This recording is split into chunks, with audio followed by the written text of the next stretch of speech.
बिस्मिल्लाहिर्रहमानिर्रहीम। अस्सलाम वालेकुम दोस्तों, मैं हूं सईद और आप देख रहे हैं सईद सॉल्यूशन यूट्यूब चैनल।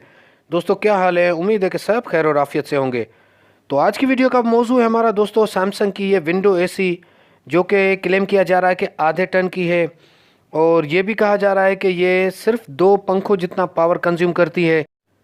तो चले आज हम भी टेस्ट करते हैं कि ये कौन से पंखों जितना पावर कंज्यूम कर रही है। अच्छा, इसमें गैस कौन सी है, इसकी प्राइस क्या है, और इसकी ओवरऑल क्वालिटी क्या है, परफॉर्मेंस क्या है, और मैं आपको लाइव टेस्ट करके दिखाऊंगा कि ये स्टार्टिंग में कितने एम्पेयर कंज्यूम कर रही है और रनिंग में ये कितने एम्पेयर लेती है। और अगर हम इसको फ्री ऑफ कॉस्ट यानी कि सोलर पे चलाना चाहें तो कम से कम कितनी साइज़ का इन्वर्टर चाहिए होगा, कितनी प्लेटें चाहिए होंगी। तो चले वीडियो को करते हैं शुरू।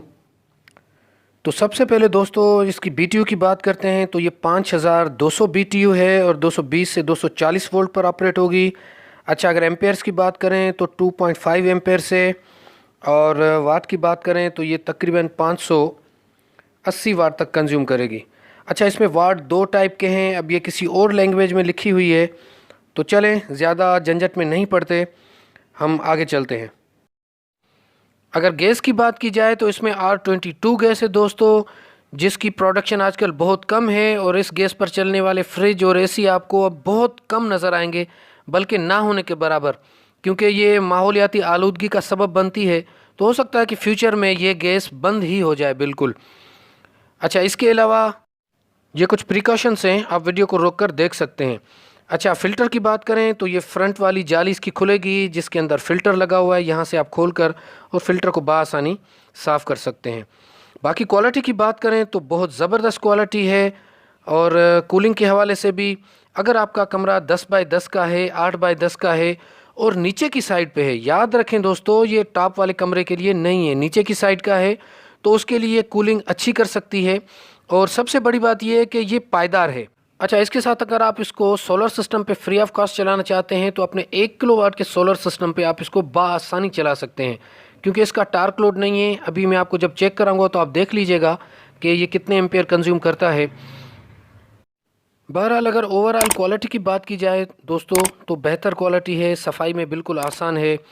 अच्छा, इसके साथ इसकी ये नॉब देख लें आप, ये ऑफ पोजीशन है, ये हाई फैन है, ये हाई कूल है, और यहाँ मीडियम कूल, और इसी तरह यहाँ पर आपको लो कूल मिलेगा, और यहाँ लो फैन, जैसे हाई फैन था इसी तरह लो फैन है, ठीक है। और ये इसकी थर्मोस्टेट।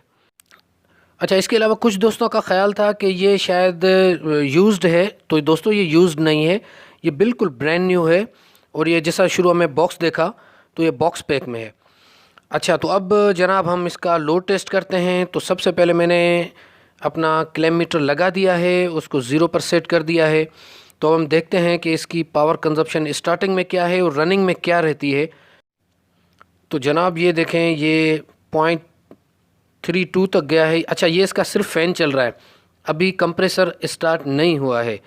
जब कंप्रेसर से स्टार्ट होगा तो ये लोड थोड़ा सा ज़्यादा बढ़ेगा, और ये देखें जनाब 1.31 तक गया है, उसके बाद ये 1.4 और 1.5 तक गया है, 1.5 एम्पेयर तक गया है। अच्छा, एक आम छोटा सा फ्रिज अगर हम चलाएं तो वो तकरीबन 6 से 7 एम्पेयर तक का टार्क लोड जाता है, लेकिन यहाँ आपने देखा कि इसका टार्क लोड नहीं है, जो कि बहुत ही अच्छी चीज़ है, क्योंकि अगर टार्क लोड होता तो आप इसको बिजली पर तो चला सकते थे, लेकिन एक 1 किलोवाट के सोलर सिस्टम पर नहीं चला सकते।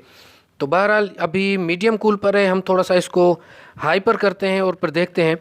अच्छा, इसमें मेरे एक दोस्त ने मुझे फीडबैक दिया है कि ये तकरीबन 2.5 से 3 एम्पेयर तक भी ले लेता है, क्योंकि लो वोल्टेज की वजह से थोड़े से एम्पेयर बढ़ जाते हैं इसके।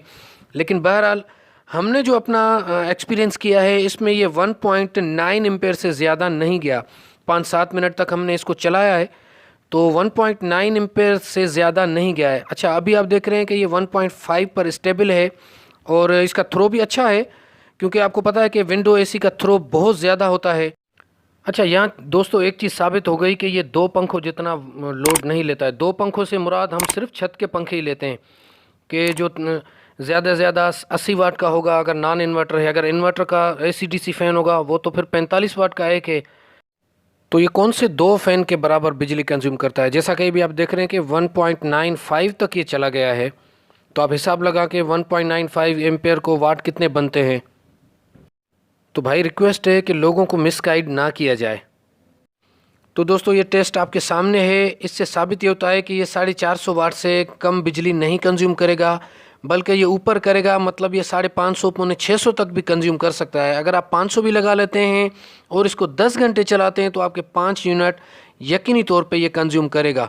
अब आप देखें कि आपके लिए ये बेहतर रहेगा या एक 1 टन का एसी अगर आप ख़रीदते हैं जो कि इन्वर्टर बेस हो, जो आप 300 350 वाट तक कम से कम चलेगा जब अपना टेम्परेचर पूरा कर लेगा, और अगर ज़्यादा उसको आप फास्ट कूलिंग पर चलाएंगे तो 1200-1300 वाट तक भी वो जा सकता है।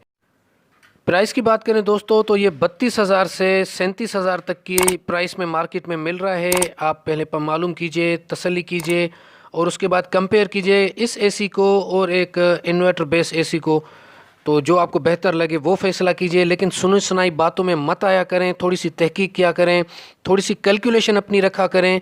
ठीक है, तो आज की वीडियो यहाँ तक थी। उम्मीद है कि आपको पसंद आई होगी। अपनी दुआ में याद रखिएगा। अल्लाह हाफ़िज़।